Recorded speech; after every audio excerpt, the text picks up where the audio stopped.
Now, what was the outcome of all this?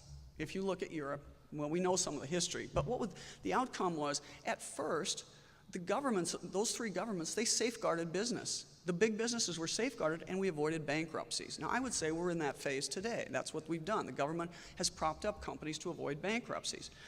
And small companies that couldn't compete against, because they might not, companies that didn't have necessarily the best product, they could go kind of, schmooze a party official and then sell their product to the government or get some favor that made them competitive.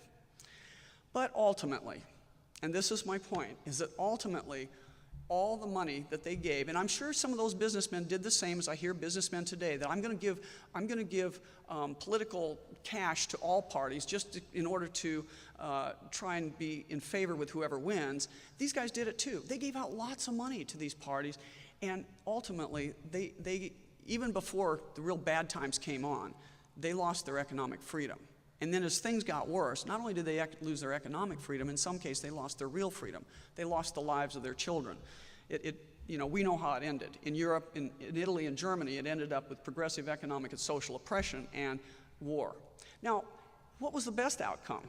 Let's forget those for a minute, and let's look at a fascist economy that didn't go to war, that didn't do all the bad things we associate with fascism in those other two countries.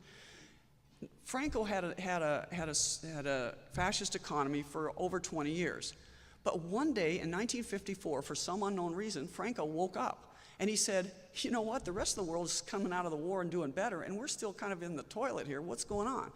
So he had at least the good sense to hire some smart guys that were free market guys, and for 20 years, Spain had the biggest economic boom that's ever been seen in Europe. He did the right thing. Now, we don't have a dictator. We have the gang of 500 or whatever, 535, and I'm not sure we can turn on a dime like that. But he actually showed that it could be reversed.